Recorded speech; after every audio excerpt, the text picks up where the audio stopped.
Hey you guys, how are you? I hope y'all are ready for a good old story. We are going to be just going through all the details together. How are you guys? I've not been live in a hot second, and I've never been live in this room. We moved right before all the quarantine craziness. So this is the first time in this office. Hey Whitney, hey Hannah, hey Fran. Thanks for hopping on, guys. I'm so excited to tell y'all the story. I've been meaning to get on here and tell his birth story for like 6 weeks. Literally, the kid's been alive 6 weeks. And I have been wanting to come on here and share his birth story with y'all because it's crazy giving birth for the first time because you don't know what to expect. You don't know like how it's gonna go. You can pray all you want, but you're just like, there's still that stress and worry. So I'm just going to tell you like all the details of the birth. And if you haven't heard my story beforehand, it's like, this kid is a miracle, like full blown miracle. I still look at him like today and I'm like, how is this even possible? Like, how do I have a kid? It really like blows my mind. It really does. So, for those of you that like haven't heard my story, I tried to get pregnant, me and my husband, for like 5-ish years. I didn't have, and I hope that none of this is TMI, but I did not have a period for over 5 years. And doctors couldn't figure out why I couldn't get pregnant. So we go to an IVF specialist and he was like, hey, before you pay all this money, let's see if it could be this thing. So he tested me to see if I had a pituitary brain tumor. Well, comes to find out I did. And after that, we did 6 months of drugs to shrink down the tumor, got pregnant, I have factor 5 too, so I had to do shots the whole pregnancy. Like, y'all, my pregnancy was like a beating. So the whole time I was like, Lord, please, can I just have an easy delivery? And I even told all my teacher friends, I was like, I am like going to get this baby out within 7 hours. And they were like, Kara, you're crazy. It's like your first kid. There's no way you're getting this kid out in 7 hours. And I'm like, I'm doing it. Like, get a stopwatch. I am doing it. I'm getting this kid out in 7 hours. I just had the number 7 in my head. So the whole pregnancy, it was just like, time just like drags on, especially when you're like throwing up like 6 days a week. And I was still teaching at this time. So like my poor kids, they just had to get used to like Miss Hal, like running to the bathroom, and like coming back and just not feeling that great. But the pregnancy was good. And so it was a high risk pregnancy. So they were going to induce me at 38 weeks exactly. And so that's what we did. And I was going to go in on February 10th. And they really wanted me to come in the night before and just, they were going to get everything moving and grooving. They apparently, if you're not like dilated or anything, they like stick a pill up you or something to like make you like your cervix ripen or something. I don't know. It was all brand new to me. I was just like, is this a real thing? But luckily I was already at 4 centimeters dilated. I guess just like walking around school so much, and I worked up until I worked until the 7th and I went in to have him on the 10th. Hey guys, if y'all are jumping on, say hey. I hope none of this is like TMI for you guys, and if it is, y'all can totally jump off, but I'm just gonna share all the details because a lot of this I didn't know going in, like having a kid, and I feel like people should talk about it and tell you because I had no idea you'd be wearing like big diapers for so long. Like, nobody told me that. But where was I? I can't remember now. So we were going to go in and ripen the cervix and be there the night before. And then that next morning we would start the Pitocin and get everything like moving and grooving. Well, at my last check-in, because the last like couple weeks you're going into the doctor like once a week to get checked. She was like, you're already 4 centimeters dilated. You're already 75% effaced. Like, had no clue what any of that meant. I was like Pinteresting and Googling everything. I was like, okay, that sounds good to me because it sounds like everything's like moving in the right direction. So we don't have to go in the night before. Yay, yay. I was so happy about that. So then the 10th comes around. We, like, y'all, the excitement of going, like, knowing that you're about to have a baby the next day. Like, if you know me, I'm like such a type A person. Like, I love a good plan. I stick to like a list. I just love that kind of thing. And so knowing the exact day that I was going to have my child, like, I could not be one of those people that's just like walking around and like their water breaks and like, oh, I guess I'm having a baby. No, like, I needed to know. So thank you, Jesus. I knew the exact day that I was going to go in. We went in that morning. It was me, Zach, and my parents. And we went in and got settled. And we were at Baylor Frisco. And I love that hospital so stinking much. If you probably don't know, but at 7.5 months, I switched doctors, switched hospitals, because I just wasn't having a good experience at my other hospital and with that other doctor. And I left every single appointment crying, upset, like just feeling judged. And like every question I asked was a stupid question. So I just felt this like gut feeling like I cannot go through birth at that hospital. I need like a supportive thing. Like, this is going to be a good experience. And so I jumped over to this new hospital with a doctor that I absolutely love, that was highly recommended. And she is like, y'all, she's amazing, amazing. So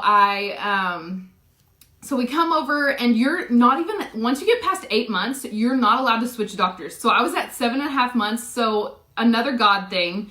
I didn't know that before, but if I would have been stuck with that doctor, it would have been a totally different experience.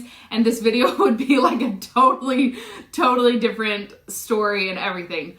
But so we get in there, that morning, and we go up there to our room, and they like get you set up and everything. And then they like start hooking you up, hooking the baby up. It's just like this ordeal. And they're like, okay, you'll probably have a kid around. So we went in at 8 a.m. You'll probably have a kid around 6, 7 p.m. And I was like, well, that's not really in my time frame. Like, I really want to get this kid out in under 7 hours. Like, that just was what I wanted to do. So I was like, okay, Kara, just go with it. It's good. Everything's good. So then I started to feel some of the contractions because they did the Pitocin and started like getting things going, because I still at that point wasn't sure, like, am I going to do the epidural? Am I not going to do the epidural? And any of you on here that have had an epidural, I want you to say like had the epidural or something, or like did it all natural. If you did it all natural, girl, you're beast mode. But if you had an epidural, let me know down below. But at that point I was still deciding. I was like, how bad can these contractions be? I need to fill this out. So I did contractions without any epidural or anything up until like 6, 7 centimeters dilated. When I went in, I was at 4 centimeters dilated. And after feeling just those few, guys, I'm telling you, I was like, couldn't talk, I didn't want to be touched. Like, it was bad. And so at that moment I was like, no, screw it. I need the epidural. I need the meds. So the guy comes in that does it and scared the crap out of me and Zach. And he was like, hey, I need to tell you all, like, I'm in pain at this point, and I need to tell you all the risks, all the concerns. Like, you could be paralyzed. You could never get function back into your lower legs, lower half of your body. And Zach was like, we're not risking it. We're not getting the epidural. We don't need it. We're not risking it. And I look at him like, I'm ready to risk it. Like, I want to risk it. I need the epidural. It was hurting so bad. I was just so ready. I was so ready.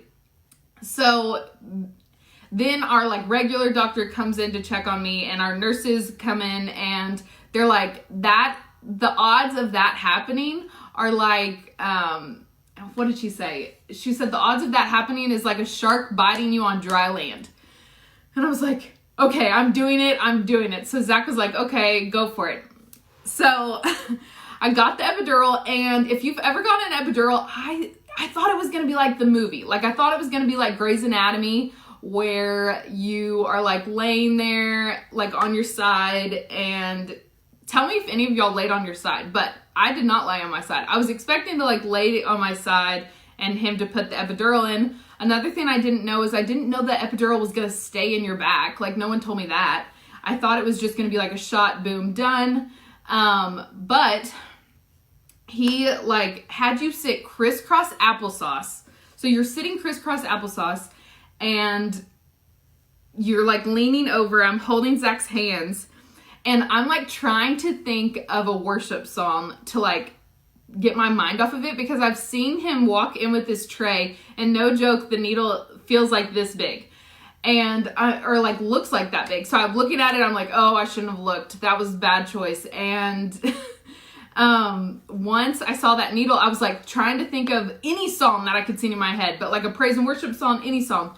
And I could not, I was so like terrified. I could not even think of like a lyric or something to like pass the time in my head. Like, I was just like shaking. And as I'm getting the epidural, like the nurse is trying to like be nice and talk. Zach's trying to be nice and talk. Like, they're all trying to carry on a conversation and I like can't have it. Like, I'm just not in it. And then all of a sudden, like, I just hear Zach like, you're hurting me, you're hurting me, you're hurting me. And I guess I was using my nails and like poking into his skin and his arms and stuff. I don't know. But I was just so happy that I got through it. So by the end of the epidural, I wasn't crying for like, ouch, it hurt, but I was just like crying from like so scared. Like, and it wasn't like a boohoo cry, but it was like teardrops. Like, oh my gosh, this is the scariest thing of my life. And it's like the unknown that you're like just so afraid of. But then I was fine and I got the epidural. Y'all, that epidural is the best thing I have ever experienced. It works so good. Like, if my leg fell off the table, like the bed thing that I was laying on, I couldn't lift it up. Like, it was that strong. And so we get going and the doctor comes in and checks on me and she's like, okay, you're at a 7 or 8 and you can't feel anything on those contractions, like with the epidural. It is awesome. Like, it's so great. And anyone that would come in, I'm like, this epidural rocks. Like, I was just so happy because I didn't think that it was going to work that great. It really worked that great. And I'll never do a birth without an epidural again. Like, it was that great. So then they put me on like this peanut thing to try to get me to like 9 to 10 centimeters. And if you think of like a medicine ball, like one of those big bouncy balls that you would like bounce at gym class or something, but it's like the shape of a peanut. So they did that on both sides. Like, you just sit there and I guess your cervix just like opens up or whatever, and it just helps it do that. So we did that and everything's going good. I didn't know this either, guys. All this was new to me. So I didn't know that the nurse like got you ready and starting your pushing and all that stuff for like 30 minutes before the actual doctor came in. Had no clue. I thought like the doctor would just like be in there and like be muscling through it with you for like the whole time. No, it wasn't like that. And I was so shocked. So once she was like, okay, we're ready to start pushing, like your mom's got to leave the room. And Zach was there with me and Zach said the funniest thing. He was like, wait, like I'm going to be like in the splash zone. And I was like, what do you mean the splash zone? And he was like, I just imagined in my head that I would be like way, way far back this way. And I'm like, no, like there's a wall there in the hospital. There's a wall like right behind you. The bed's on it. And he just imagined that he'd be holding my hand like farther back. But it's like when you're there and your legs are in the stirrup things, everybody's seeing all your junk. Your husband's like right there with you. Like everyone's seeing everything. And I'm like a person that I don't change in front of anyone. Like even my girlfriends growing up, nothing. Like it's just like, no. Well, my mom just kept telling me like, when you're in there, you won't care. You'll just like want that baby out. And it's so true. You just like, you're like, whatever you have to do. So we get in the stirrups, the girls, the nurses coming in, were like starting to try to push and everything.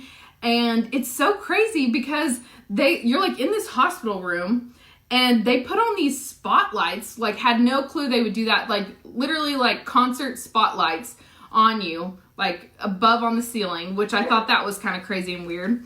And then they're getting everything going. Well, she was like, you're not really pushing. And in the movies, you know, and in shows, they have like, you think that it's going to be like this screaming, like you're in so much pain. And without the epidural, I bet it is that. But like for me, it was like, I'm in zero pain. I don't know what I'm doing. Like I couldn't feel my legs. I couldn't feel if I was pushing. I couldn't feel if I was tearing. I couldn't feel him at all. So then they were like, let me get this mirror and bring this mirror in. So they bring this mirror in, and it's like one of those long ones that you like get ready in, or like in a dressing room. And so like I'm like, this is graphic, sorry y'all, but I'm like seeing the head, and the nurse is like, oh, he has blonde hair. And like at this point, I'm just like, oh my gosh, like this is the craziest thing. Like how is it possible that I'm like seeing this kid's head, like head, hair, everything, and the doctor's not even in the room. I'm like, should we get the doctor in here? Because like, this like seems like it's going pretty quick. And so you still like push with the doctor for like 30 minutes. I mean, with the nurse for like 30 minutes, and everything's like going good. And y'all, I'm sorry if this is like TMI, but I'm going to tell you everything because nobody told me everything. So when you're doing everything, they like want the head to like stay up there. So to get the head to stay there and not like go back in every time that you had a contractions and pushing, they'd have you cough, and they'd have you cough to keep the head up there. Crazy. Like what? I don't know. It's insane. The whole experience is like so weird, like when you're in it too, because you've never experienced anything that weird and strange. And so then the doctor like comes in, and you push some more with the doctors, and like we were getting there, but we weren't like there. And I could just like see his head just like, it was just knocking into my pelvic bones and like all that stuff down there. And like we could not get him out. And I was just like, I don't know what we're going to do. And the doctor was like, well, why don't we do tug of war? And I'm like, what are you talking about? So y'all, they legit, and tell me if you've ever heard of this or if you did this in your delivery, but they got a sheet, like a bed sheet, and tied knots on either side. And the little nurse was like down on one end, and I was on the other end, and we were like yanking back and forth this sheet. So every time that I had a contraction, they were like, okay, pull the sheet. So I would pull the sheet, and they were trying to get the baby to come out while I was pulling the sheet. Well, I kept pulling the nurse across the room. Like, just kept pulling her across the room. And so Zach was like, do you need me to help? And so, y'all, Zach went from not wanting to be in the splash zone to wanting to be farther back to literally be holding the sheet. And I'm standing this way. He's seeing everything. I'm like seeing everything in this mirror. We are playing tug of war with this sheet. And all of a sudden, like the baby, like literally just like, we did it like once or twice. The baby like falls out. The doctor just takes him and like throws him on your stomach and chest. And that's like the craziest ordeal too. And they come out with like these cone heads, and he wasn't even in like the canal for that long, but he had like all these bruises and stuff from like hitting my pelvic bone, I guess. So they toss him on me, and y'all, he looks tiny. He's 2 weeks early. He just looks tiny to me. The doctor's like, no, he's like 7'9". And I'm like, no way. This kid's like 6 pounds. Like, this is a small baby. And come to find out, he was 6'6". So I'm so grateful for that. I only had a like level 2 tear, so not that bad, but it's so crazy because while you're like holding this baby, Zach's like cutting the cord. You see the nurse down there, and she's like doing this with like stitches and like, I don't know. She's like just stitching you up as you do it. And it's the craziest thing. So you have this baby on you now, and there's like 1,000 people trying to like clean him off, and it's just the craziest experience. So then you're holding this baby and you do, like we did like 1 or 2 hours of like that skin to skin thing. And it's just the coolest experience. And I did not have any pain, y'all. That's how great this epidural is. And guess how many hours I did it in? It was like 6.5 hours. Y'all know that I was saying like the whole time, I was like, Lord, I really would love an easy delivery. Like I've had a terrible pregnancy, terrible time trying to get pregnant. Like we just were praying for an easy pregnancy. I mean, an easy delivery. And guys, it was the best experience. It was amazing. Easy delivery, like really no pain at all. So then we stay in the hospital for like 3 days. Your baby gets circumcised. There's just a bunch of stuff. So we would send him to the nursery each night just to like, because it's nerve-wracking. Like we always said, we're not going to send him to the nursery. We're going to keep him in our room, but it's scary. So then I was like, well, they probably are more experienced than me, a new mom. So we sent him in there to get like some sleep. But like the first night I've had no postpartum, no baby blues or anything like that. But that first night, it was like I missed him. It was so weird because you go from being pregnant and having him with you for 9 months to, oh my gosh, where's my kid? And so at 5 a.m, I was like, Zach, you've got to call him. Like, I need my kid back in here. So they brought him back in and they were so great. And if you've never been to Baylor Frisco, they have the best food ever. Like it is like room service, like on steroids. Like every single thing that we had was better than you'd find at a 5-star hotel. They feed you steak and lobster and grilled salmon. It was insane, like so good. So then it's time to go home. You don't know how, like we had never even, our car seat was not in. We didn't know how to put the car seat in. We didn't know how to strap the kid in. Like everything's so crazy. And I cannot imagine, like I had my 6-week checkup yesterday with my doctor, and I cannot imagine having a kid in Corona and in quarantine, hearing these mothers not getting to have their husbands in the sonogram room or in the delivery room. Like guys, I wouldn't have been able to do it. I would have like, I don't know. I am praying so hard for all these mamas out there, and there's a bill being passed around that you can sign it so that they don't, like we're trying to petition this because nobody should not have their support system there. Nobody should not have the support of their husband in that room. Like I wouldn't have been able to do it. But my doctor was even telling me that they're not letting them do circumcisions anymore. As of yesterday, they're not letting the doctors do circumcisions at the hospital. Most hospitals, because it's not an essential, like must need surgery, which is crazy.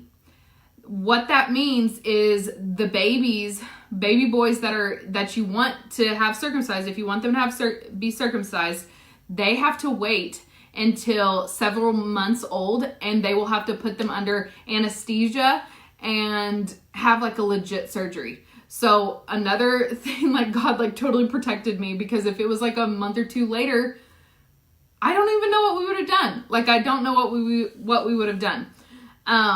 It's just so crazy, and I think God like totally protected us just being a month early, because like all this craziness kind of started around like February, like beginning of February, and we had him February 10th. So it really wasn't showing up in the US yet, but I'm praying so hard for all my friends that are pregnant. I cannot imagine. But that's really like the story, guys. It was the best experience ever. And if you are looking for a hospital to have a baby at, I recommend Baylor Frisco all day long. Like it was such a good experience. He is like the best baby. He really is the best baby. And we're doing formula because of the brain tumor and needing to shrink it back down with the heavy meds.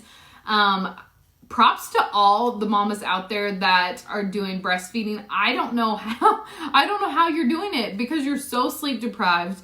I'm so thankful for the formula because I'm able to have my mom give him a bottle or have Zach give him a bottle, and it really makes our life so much easier. But yeah, that's really the birth story. If y'all have any questions or anything that I didn't answer, or I don't know, put them down here and I'll come back and answer them. But it was a great experience, and I literally left the hospital being like, okay, labor is not the scary part of pregnancy. Like, I know I had an easy birth and I know it could go totally different and each pregnancy can be different, but I left there thinking, okay, that wasn't that bad. Like, in my mind, I had thought that pregnancy, like the birth, was going to be the worst part. The birth was not the worst part. Like, it was very, very easy. Mom, Jace is downstairs. I need to go get him, but I feel like that would be too... He can be in the next live. I'll show y'all Jace in the next live. He's down there sleeping with Zach, so... Alrighty, y'all. Thanks for tuning in and hearing all about this story. Yes, would love to see Jace. Do y'all want me to run down there and go get him? I'll run down there if y'all want me to. Y'all let me know. Yeah, but he was 6'6". I'll go run down there, but y'all are going to have to sit for a second. Okay, I'll be right back.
Okay, we're back.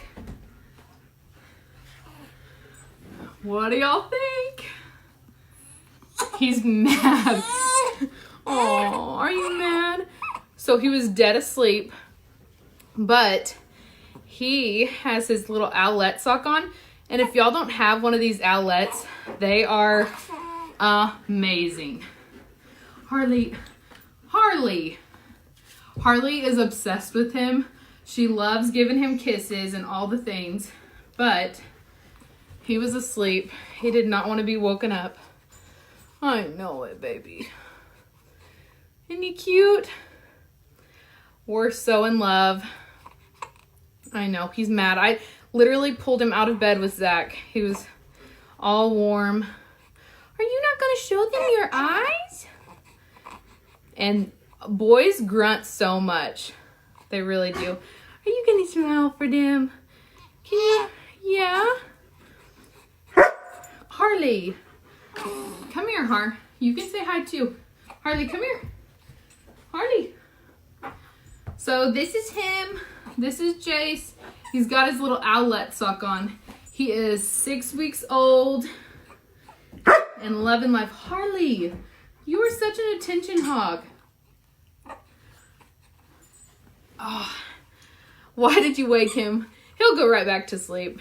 Are you going to open your eyes? What day was he born? February 10th. I'm trying to see. How much does he weigh now? I think he weighs, I don't know. His last doctor's, Harley, quit it. Harley, come here. Harley, come. Get out here. No, get out. Come on. Harley, get your toy. Come on. Come here. Come on. Get out. His last doctor's visit, he weighed 9 pounds, 1 ounce. And I bet he's more than that now. I'm trying to see. Any other questions about this little dude? Oh, one thing I didn't tell y'all is when we got home, he had to do that light therapy thing. He had jaundice really, really bad. And didn't you? Yes. He had jaundice really, really bad. Didn't have a nurse come to the house for 5 days straight. And he had to be on one of those little, like it's like a light, hi. It's like a light bed and it's like a lighted wand. I know, he's showing his eyes now. Hey, hey, are you gonna say hi to everyone? Are you gonna say hi to everyone? What are you thinking? He still has a little bit of chicken legs going on, but he's starting to get some meat on him. Yeah, are you gonna talk to them at all? What are you gonna say? I want you to show them your eyes. Harley's so mad. She's beating down the door. Okay, y'all, well, we're gonna hop off. Can you say hi? Can you say hi? And y'all, he is my twin. He literally is my twin. He looks exactly like my baby pictures I posted. But he's such a good baby, and look how bald he is. He's got a little mullet in the back. But he's so cute. He's so cute. This is your first live. Are you gonna say hi to everyone? Whoa, we're kind of top heavy still. He's like, I know. He's like, hello. I know. Are you gonna say hi? I'm so curious to see what he's gonna look like when he's a little bit older. What like his hair color is gonna be. What his eye color is gonna be. I'm so ready, but I'm enjoying every little second of it. And it's cool. I'm getting to do the e-learning thing at home, teaching, and then get to have him with me. So, kind of fun. Okay, tell the people bye. Bye. Tell the people bye. Okay, see y'all.